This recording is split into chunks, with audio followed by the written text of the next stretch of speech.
Morning, ladies and gentlemen. This is Napoleon Total back with some Shogun 2 Fall of the Samurai Scramble for the 4 East mod, and we're playing as the Qing.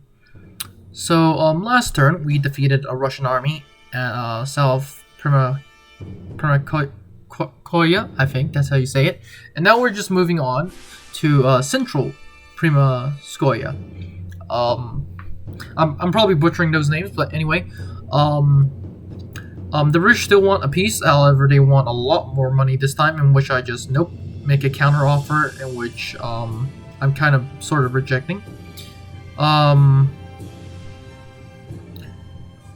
Yeah, I didn't want that term, because those terms are quite, not favorable at all. The Russians, I don't know what the heck they're doing, so yeah. There is a Russian army near my, copper mine, I think that's copper mine. And it's a smaller Russian army. You can see it on the screen right now with the eagle. My units have their flags the flag for my unit has a dragon. The Russians have a two-headed eagle.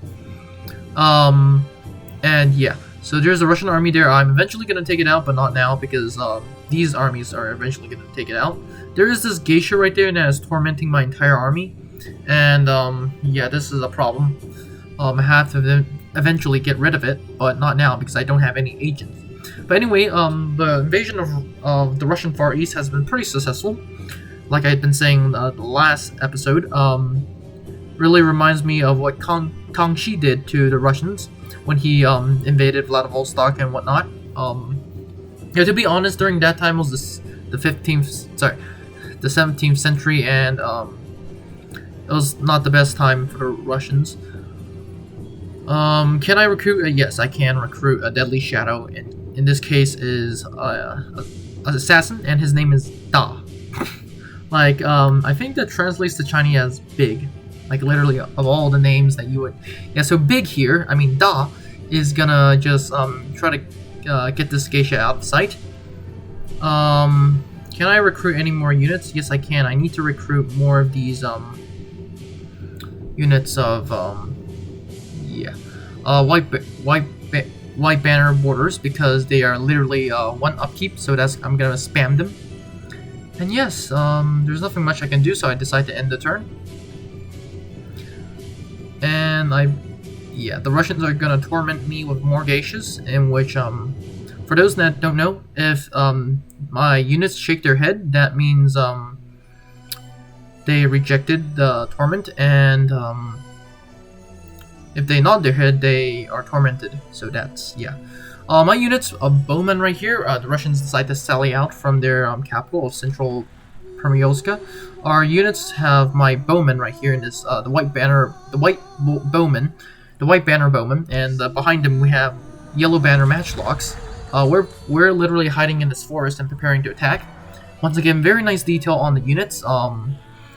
This is some white border banners, and you can tell because they have red outlines, red borders on their uniforms. I guess that's how you put it in a nice way. Behind them we have some red border spearmen, and behind that we have some Manchu Lancers. Manchu Lancers are pretty unique. Our general right here with Zhao Tepu Qing, he's the guy wearing the helmet. And yes.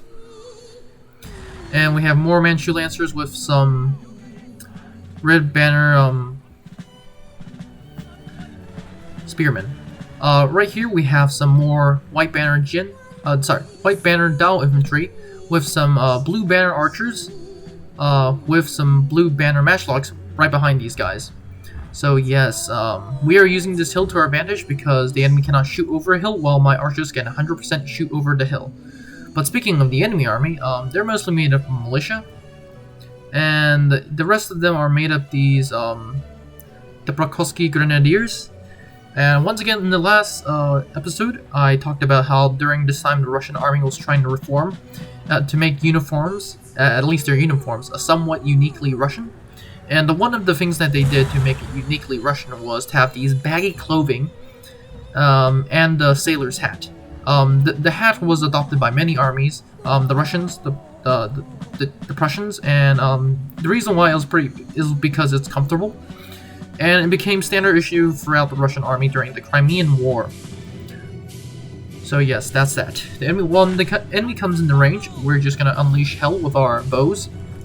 I'm moving these guys slightly up, and we're gonna open fire. Yes. These are Manchu bowmen, the blue banner bowmen, and the reason why I can tell they're blue banner bowmen instead of blue border banner bowmen is because they have blue their entire armor, their armor is blue. It's completely blue, and if it was blue banner bowmen, it would their armor, some parts of it will be red. So yes. And at this point, we're just, the enemy is coming, and yeah, they have to cross this hill, so it's gonna make my situation a lot better. On the left, we have our white banners opening fire with archers, with fire arrows this time. And looking at the damage report, a lot of these militia are getting hit. So yes, they're not getting a shot off, but this is wonderful because my men can shoot over the hill. Well, they definitely can't. Yes, that's that.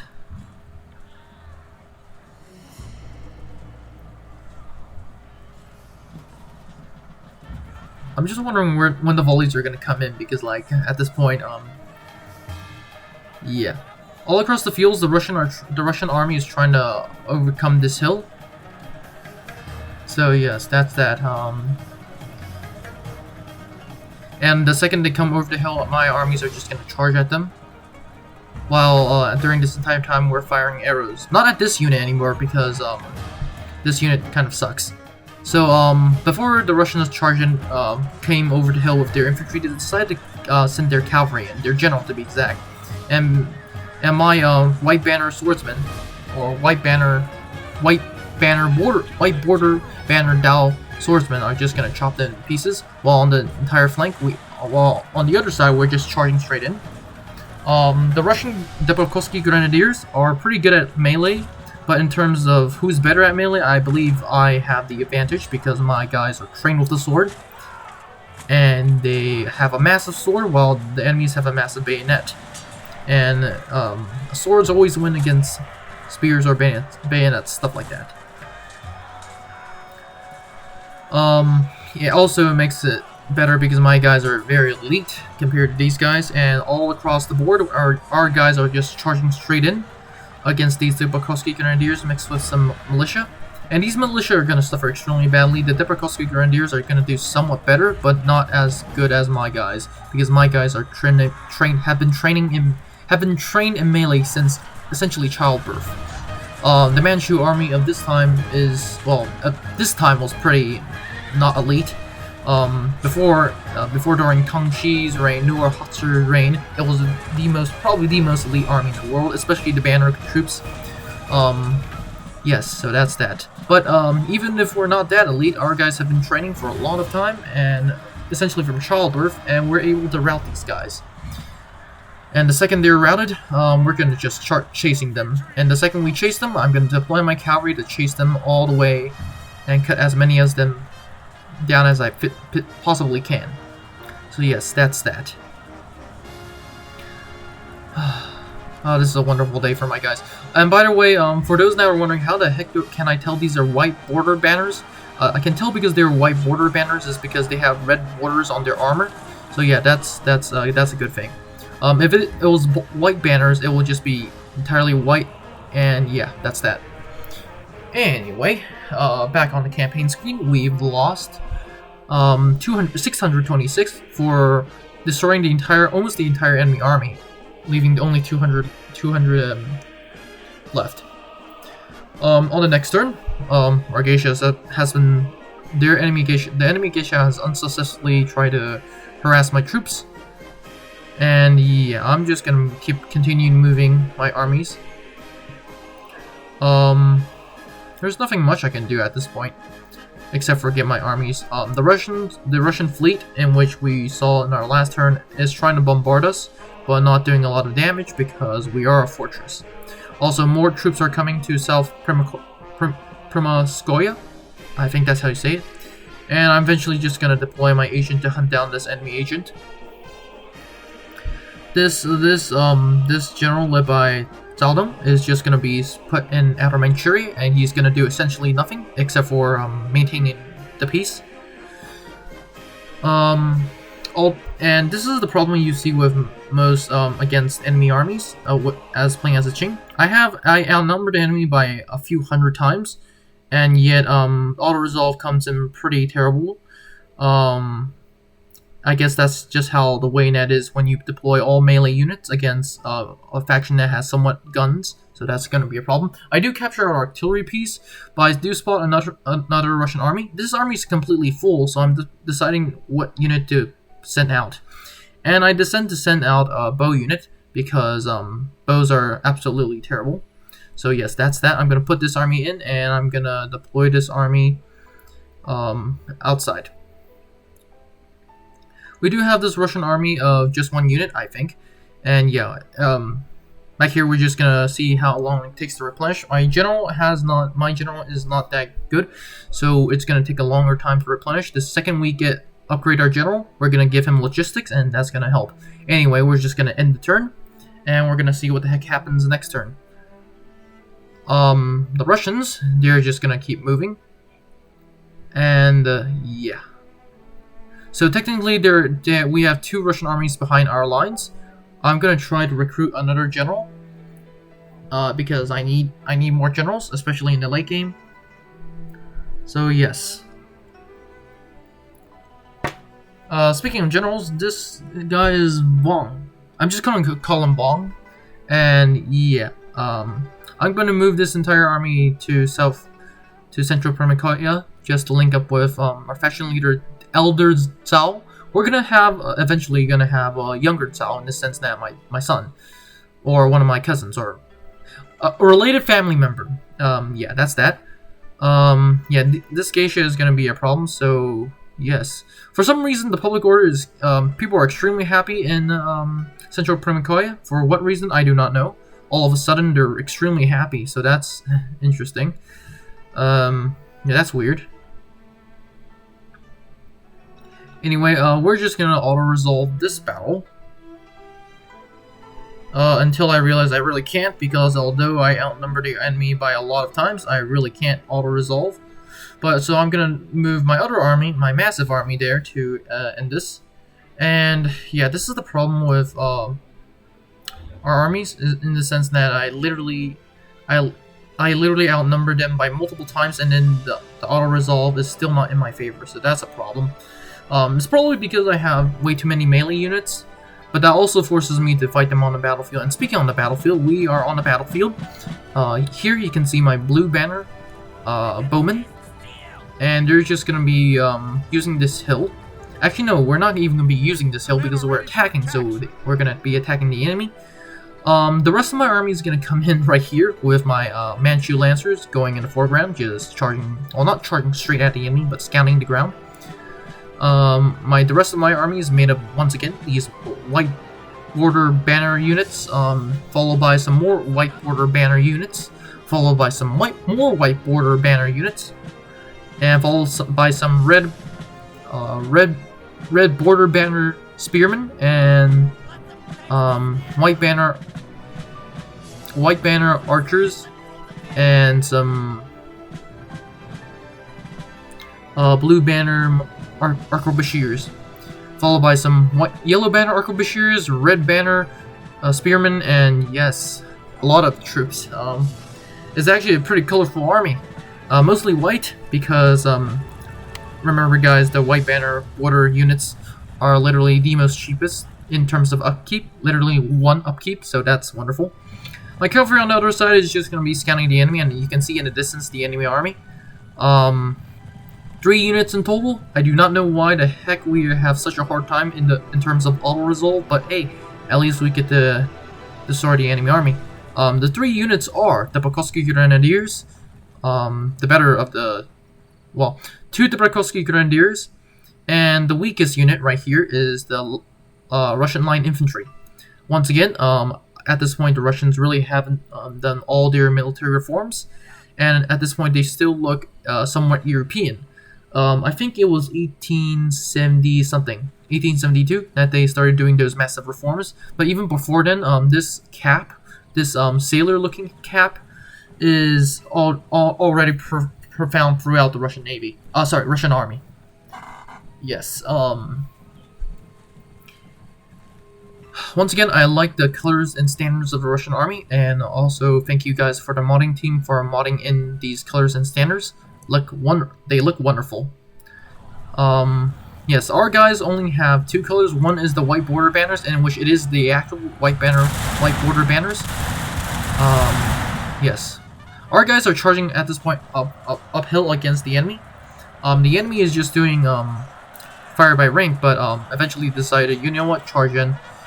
My guys decided to charge in as well. It is an uphill fight, so we are gonna have a hard time, but I just have more troops than they have, and eventually we're gonna win.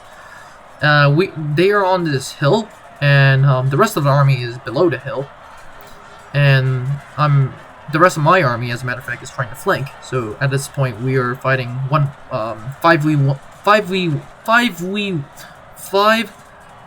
units of mine fighting against 1 of theirs. Wow, why can't I talk today? Anyway, we are obviously winning, just because we have more numbers. And, yeah. Our swordmen appear to be doing a lot more damage than their bayonets, which I do not blame them. On the other side, the enemy is getting a lot more shots off, because we are literally charging across the plain. This is why, once again, ladies and gentlemen, when using a melee army, use terrain to your advantage. I am using bows to hamper the enemy, but yeah, eventually my guys just charge in, and on the charge they do a lot of damage. Followed by my spearmen. The spearmen are not that good as swordsmen, but I just need every unit to get into melee, because if they're not in melee, they have a high chance of just getting fired upon. And at this point, it's just stacking up units against these guys. I decided to go in for a charge on their backs of this Russian line infantry, followed by a frontal charge by my infantry. And this eventually, with all this shaking, we eventually rout this unit, and I wouldn't blame them, by the way. But the second they are routed, we are just gonna chase them away. Literally, we're gonna cut them down to the very last man. In the background, you can see the enemy armies, the enemy unit on that hill is already routed, and at this point, the entire Russian army has just routed. So yes, we're just gonna chase them down, like I said, and I think for my entire campaign as Qing, I'll be maintaining a policy of cut them down as quickly as possible and chase them down. The reason is because these guys are way better in terms of everything. They're terrible in melee, but once again, they have guns, and their guns are way better than mine, so I'm not going to blame them. So that is why I need to cut them down. If I don't cut them down, they're just going to regroup and refresh and then take me on. Especially when fighting against the Russians. Especially when fighting against the European faction, because they literally will have stuff. Also, for the entirety of my campaign as the Qing, when chasing down units, I rather rout them first and then chase them down. And it's probably because I learned a tactic from the famous Genghis Khan and Genghis Khan. I'm trying to be very clear on this. And the reason is simply because Genghis Khan will have his men actually have a gap. And the reason why he did this was because he wanted to ensure the enemy units running away, they are hit when they are retreating, so that's that. Oh yes, last turn I was talking about how rich the Qing Empire was, and what was it? Oh yeah, so one silver like little ships is what they call it. Literally translates to English is literally, if I think it's yinzi, is literally 530 RMB, or 82 USD. So yeah, that's that. And you might be wondering, okay, well yeah, that's a lot. Until you realize how a lot we're dealing with. One ordinary officer official has thousands of these. So to give you guys a retrospect, during one instant case of corruption, this one dude's son literally gave out 500,000 yinzi to one of his lovers. Now, turns out that much money is equivalent to he gave that for wedding rings, just to make myself more clear. And if you're wondering, okay, that's not a lot, until you realize that what this guy gave out was basically 5 or 6 times what the richest person gave each other for their wedding rings. So these people are insanely rich. Now you might be wondering, okay, they're insanely rich, but why the heck did they lose the Opium War? Why the heck did they have such a hard time fighting the Taiping Rebellion? Why the heck did they have such a hard time even maintaining the empire at the end? The reason is because corruption, guys. It should come as no surprise. If an empire is this rich, people will start to be corrupt, and the second they start to be corrupt, it doesn't matter how rich you are, you're just going to be extremely poor. At least the government is. There was an instance in which it was the end of the Qing Empire, and the Empress, Dowager Empress, not Cixi at this time, but I forgot her name, but she was basically asking her relatives, who were pretty corrupt, she was asking them for money, and they said, we don't have money. And just to give you guys how corrupt that is, when the Ming Empire fell, and the Ming, by the way, was also pretty corrupt at its end, the officials who, the same thing almost happened, except for it was the emperor who was asking for money, and this time the royal officials were like, nope, we don't have any money, and they were crying because they were trying to help they were like trying to help the emperor, but they were not. But so that's that. But the Qing dynasty outdid the Ming in terms of corruption by saying, nope, we don't even have any money, and they didn't even fuss about it. So that's pretty funny in a sense. Well, obviously, I don't think I have to say that after that happened, the Qing Empire just completely collapsed. But anyway, here's the footage of a battle in which three of my units are fighting against one Russian unit, and I didn't really get to show you what enemy army was was I fighting. It was just the enemy army in the beginning, in which I was just talking about being next to my iron mine. And the reason why I don't have why it's so sudden is because the footage in which I was about to show you, it got corrupted, and now this is the only thing I can show you. Sorry about that. But I have 2 units of white banner border units, and 1 Manchu mounted archers. The enemy army is made of this literally 1 unit of Preobrazhensky Guard. The Preobrazhensky Guard is one of the most elite Russian units out there. It still survives to this day. The Russian Federation still has this unit of the Preobrazhensky Guard, and now you might notice why its colors, the facings of this unit is red, and the reason why it's red is because during one of the battles of the Preobrazhensky Guards, they were so brave to the fact that they stood knee deep in blood. So that's pretty insane. But yes, in this battle, they're gonna stand knee deep in blood. The problem is that they're just gonna be standing knee deep in their own blood. I do have to admit they are very good shooters, but during this entire time, my guys are just firing bows. Remember, my units are mounted Manchu Lancers, so they have a very good chance of doing stuff. And frontally, we're just charging straight in, so that's wonderful.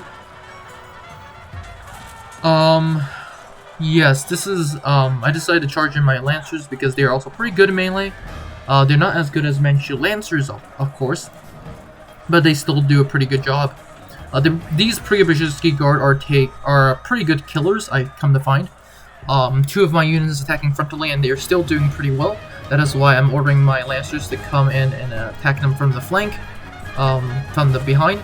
And at this point, with charge damage, everything, being surrounded, they finally break, but not until they hold on for some time. At this point, you can see the general collapse, and they're starting to rout.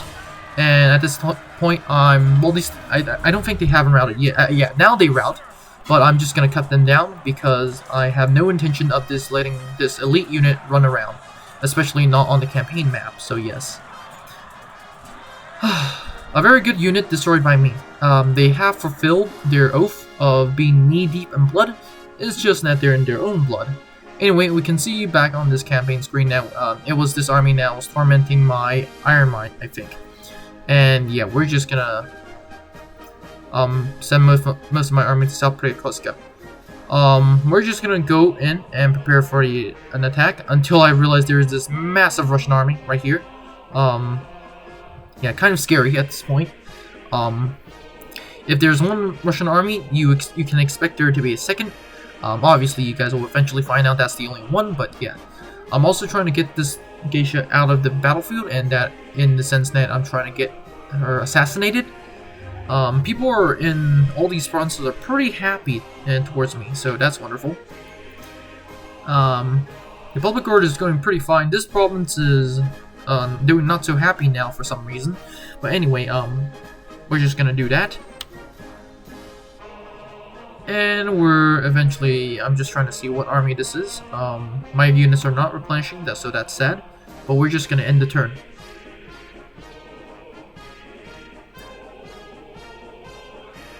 And during this end turn sequence, the Russian geisha, no surprise, is just gonna be tormenting my men again.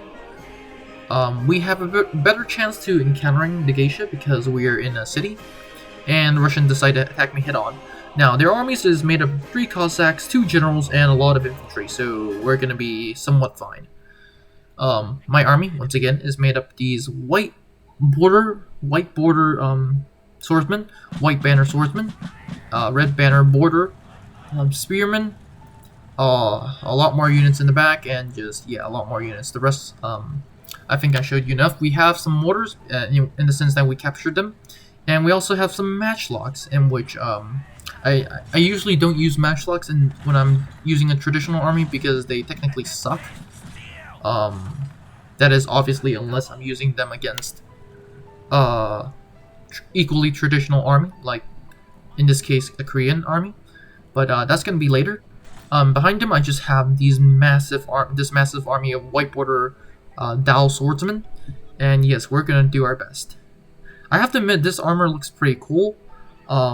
Obviously, I'm not an expert on Chinese armor at this time, but from my research before doing this campaign, I can tell you that this armor is exactly what is historically accurate.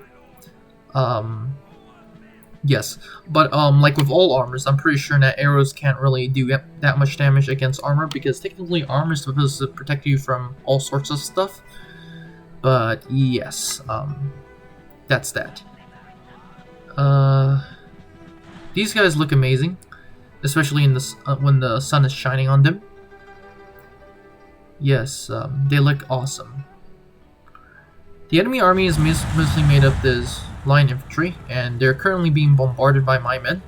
These line infantry are rushing forwards. The enemy army also looks nice.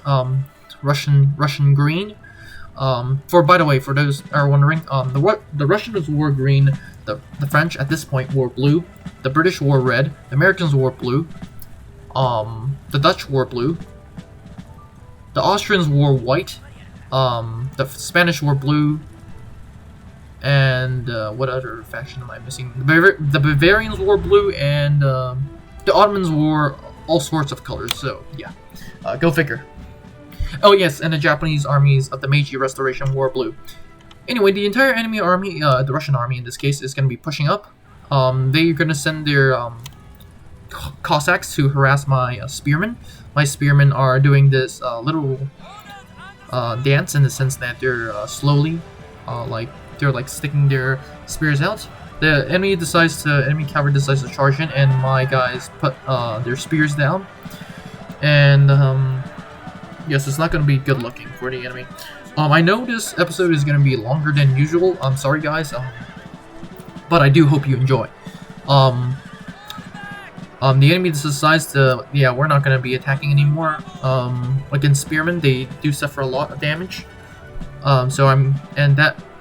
that allows my troops to pull back, because eventually their infantry is gonna show up, and I do not want this unit to be shot away. Eventually, for some reason, the enemy cavalry just charges straight in against my own cavalry, and at first I decided to run away, and then the reason is because I'm gonna come on the flank and just crush them. But that didn't quite work out, so I just decided, you know what, we're just gonna charge straight in. I have my general in the mix, and I have Manchu Lancers and Manchu Spearmen, and we're just attacking them. Eventually, because we have more troops, we're gonna win. But on the other side, the enemy cavalry decides to literally charge into my spears, and I'm just gonna have a heyday because my spears are what kills cavalry, by the way. And yes, we're gonna have a good time.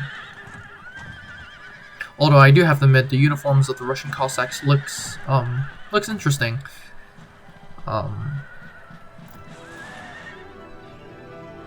All across the flank, my swordsmen are being pushed up while my archers are firing. These white banner archers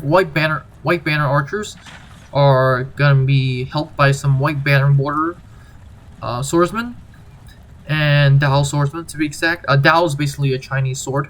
It's one of those like massive swords like a machete, but it's even more bigger, like what, 10 times bigger? Actually, no, 2 or 3 times bigger, and it's not sharp. It's just like a lot of brute force. Yeah, but if you know how to use it correctly, it's pretty devastating. Like, for example, in this instance, we're just charging into infantry, and the infantry are caught off guard, and we're just gonna charge it in and kill them all, essentially. However, there's some, like with all melee combat, the enemy is doing quite well, because I think the Russians have a buff for when it comes to fighting in melee, I think. Yes, all across the board, my men are just charging in. My men, once again, are better fighters than these infantry. Although some of these infantry are going to get kills, well, some here and there, but not as much as my men, because my men are trained killers. So yes, that's that. Nice. Also, we are wearing armor and the enemy is not, so that helps us. Not that it matters if you're stabbed in the face, literally. But yes. I like all the banners that we have and the enemy's banners. Like, literally, it's just quite interesting. And once again, I talked about how these white border banners, blue border banners, yellow border banners are historically accurate. The Russian regimental colors, which you can see this one holding right here, is also pretty accurate. I'm trusting the game developers on that, because if we're talking about the Russian regimental colors of the Napoleonic Wars, I think I'll be understanding that, but this is not the Napoleonic Wars, and I can't say anything about that, so yes. I'm just trusting the creators have done their history, so yes. And from what I've been seeing, yeah, the creators have been doing their history, so guys, give them a thumbs up, and yes. At this point, we're just routing the entire enemy army. The entire enemy army has already been routed, and we're just going to be chasing them down once again. You can see here some Russian survivors are just getting cut down by my cavalry. Manchu Lancers, once again, I find that these Manchu Lancers and all these cavalry are extremely fast, and they're extremely deadly. Especially, I use them most entirely for chasing down enemy troops, and for some occasions in charging into the enemy, especially bows and whatnot. Units that are vulnerable, like mortars and stuff like that. But yes, we're just gonna be charging with my general. My general is right here. He is the one in the center, and he's wearing a armor headset. And yes, anyway, we won this battle. We've lost 800, so a lot more casualties than the last battle. But the enemy army has been almost completely destroyed. But anyway, that is it for this episode. So have a great day, and I'll see you in the next one. Bye. Now, before you leave, I would like to thank you very much for watching this video. I would be honored if you could like and subscribe to the channel. Remember, more videos are coming out, so it is a good idea to click on that notification button. Anyways, have a great day, and I'll see you in the next one.